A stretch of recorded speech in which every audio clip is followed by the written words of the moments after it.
So we got our good friend the Jeep here, and you know, we finished the driver's side rocker. That was a blast. Not really.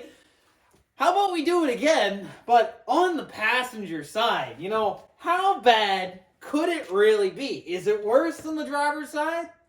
Is it somehow better than the driver's side? We don't really know until we start peeking.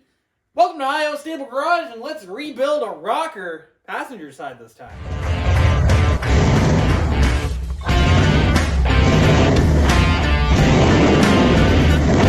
So let's get right into it there.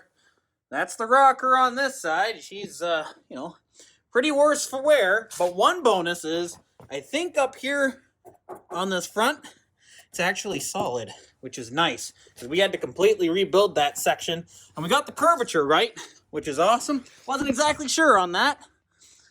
Inner rocker, though, on this side, same thing. It's toast up until here. Just, crispy deluxe.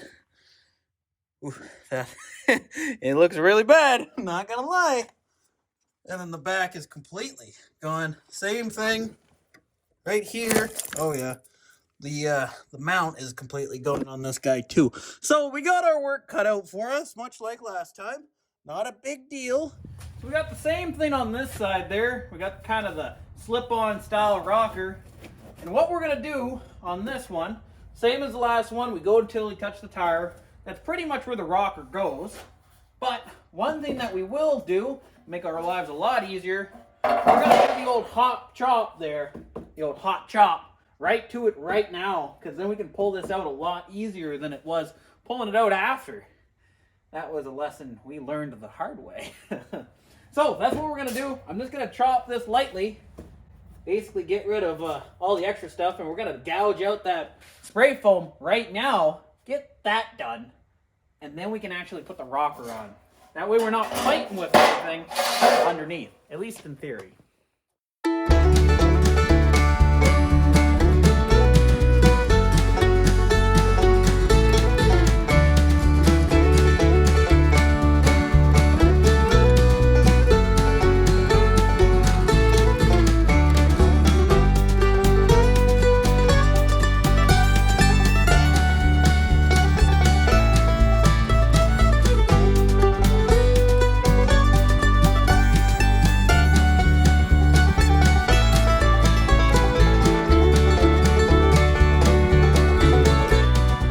Well, there you go. That's basically, you're looking at what's left of a Canadian rocker on the ground. And, yeah, there's nothing up there anymore.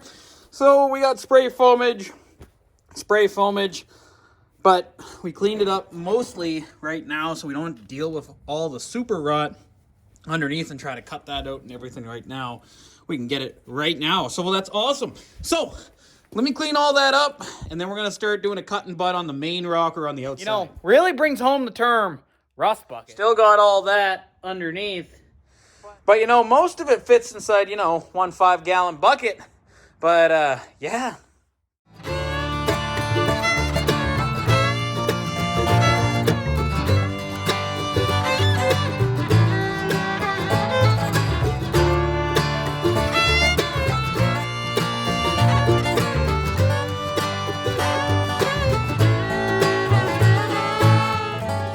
All right, so that's what we got going on for this little piece right here. Got to grind that down just a little bit, but that pretty much completes the outside. So now we got to go underneath, make our flat panel, and then we can make our curve. All righty, so we got the rocker all welded up on the outside, and we got the inner part of the rocker all welded up. Had to join 3 pieces together to make one.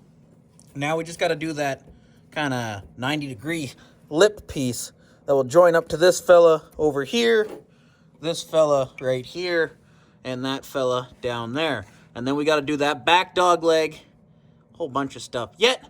But what I'm going to do, I'm going to bend up that piece right here. I'm going to have to make it out of good steel. I don't got enough little straggling bits left to make one.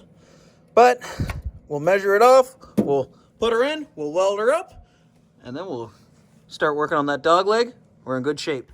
Now, some of you guys asked me how I bend up my steel around here. And you know what? We use the old barn bender, as you can see. Just kind of put it up on one of those old stable, divider thingies, kind of post stuff, and a whole bunch of C-clamps, and then just go to town with the hammer. That's basically what I mean right there. The old barn bender has fabricated quite a lot of panels. So let's get hammering.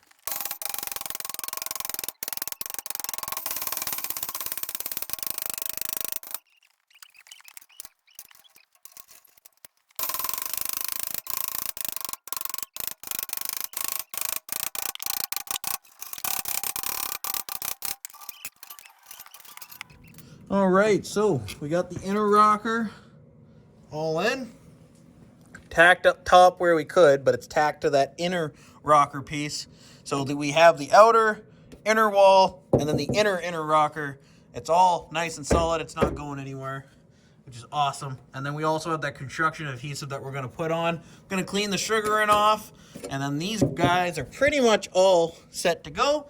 Just got to work on that back dog leg. All right, so rockers are now done. Awesome. We even got the back cab corner all squared up. So I'm going to quickly prep her with some acetone, or actually some paint thinner. Then we're going to paint her up, and then she's going to be ready to ship out. Awesome. All right, so there we go. We got that rocker all done up. Outside. And inside. Not too shabby at all. And there we go. That's what she looks like out in the sunlight. Not too bad. Not too shabby at all. I think we did all right. So there we go, fellas. We got the rockers drying in the time being. We'll let them dry overnight. We got 2 buckets filled with rust. Absolutely crusty. But you know what? It should give it a fighting chance to live another couple years on the road. I hope you guys enjoyed this video. I certainly, welding underneath cars isn't exactly my favorite thing with the flux core welder, but it is what it is. But I hope you guys enjoyed, even though I didn't. I'll catch you guys in the next one really, really soon. Likely on, something. You never know. All right, see you guys.